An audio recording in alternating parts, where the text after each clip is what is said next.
Praise the lord. యేసు రక్తమే జయము. మన రక్షకుడు మన విమోచకుడైన యేసుక్రీస్తు పరిశుద్ధ నామములో అందరికీ వందనాలు. చిన్న ప్రార్థన ద్వారా ఈ రాత్రికాల వాక్య ధ్యానం చేసుకుందాము.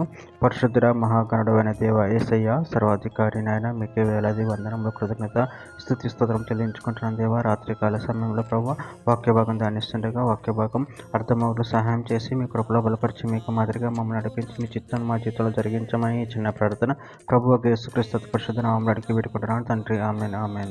కీర్తనల గ్రంథం 119 అధ్యాయం 145 వచనము. యెహోవా హృదయపూర్వకముగా నేను మొరపెట్టుచున్నాను, నీ కట్టడలు నేను గైకొనున్నట్లు నాకు ఉత్తరమిమ్ము. ఆమెన్. దేవుని వాక్య భాగం దీవించును గాక. ప్రభునందు ప్రియులారా, ఇక్కడ వాక్య భాగంలో గమనించినట్లయితే యెహోవా హృదయపూర్వకముగా నేను మొరపెట్టుచున్నాను, నీ కట్టడలు నేను గైకొనున్నట్లు నాకు ఉత్తరమిమ్ము. అదేవిధంగా ఇక్కడ వాక్య భాగంలో గమనించినట్లయితే కీర్తన గ్రంథం 119 అధ్యాయం 10వ వచనంలో నా పూర్ణ హృదయంతో నిన్ను వెతికి ఉన్నాను, నన్ను నీ ఆజ్ఞలు విడిచి తిరగనీయకము. కీర్తన గ్రంథం 61 అధ్యాయం 1-2 వచనాలు దేవా నా మొర ఆలకింపుము, నా ప్రార్థనకు చెవి ఎక్కము, నా ప్రాణం తల్లడిల్లగా భూదిగంతముల నుండి నీకు మొరపెట్టుచున్నాను, నేను ఎక్కలేనంత ఎత్తైన కొండపైకి నన్ను ఎక్కించుము.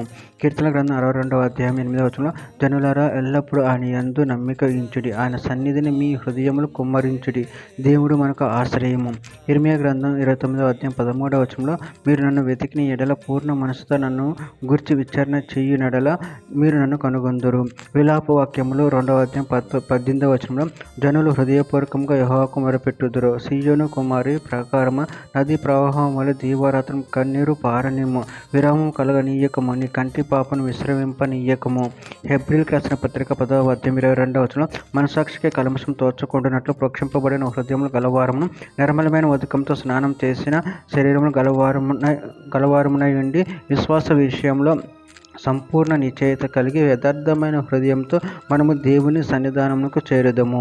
కీర్తన గ్రంథం 119 అధ్యాయం 169వ వచనంలో యెహోవా నా మొర నీ సన్నిధికి వచ్చునుగాక, నీ మాట చొప్పున నాకు వివేకం నిమ్ము. చివరిగా ఒక మాట ద్వితీయోపదేశకాండం 4వ అధ్యాయం 29వ వచనంలో అయితే అక్కడ నుండి నీ దేవుడైన యెహోవాను మీరు వెతికిన ఎడల నీ పూర్ణ హృదయంతోనూ నీ పూర్ణ ఆత్మతోనూ వెతుకున్నప్పుడు ఆయన నీకు ప్రత్యక్షమగును. ఆమె. దేవుడి వాక్య భాగం దీవించిన కాక చిన్న ప్రార్థన చేసుకుందాము. పరిశుద్ధుడ మహాగణుడు అయిన దేవ యేసయ్య నాయన మీరు ఇచ్చిన వాక్యదాన్ని ప్రభావ మీ కృతజ్ఞతలు చెల్లించుకుంటున్నాను తండ్రి. నాయన మేము హృదయపూర్వకంగా నీకు మొరపెట్టినట్లు ప్రభావ నీ కట్టడలు మేము కైకొన్నట్లు మాకు ఉత్తరమైనట్టు తండ్రి. నీ చిత్తము నెరవేర్చే శక్తిని అనుగ్రహించి మీ ప్రేమలో కృపలో బలపరిచి స్థిరపరచమని చిన్న ప్రార్థన ప్రభు యేసుక్రీస్తు పరిశుద్ధ నామములో అడిగి వేడుకుంటున్నాను తండ్రి. Amen amen amen.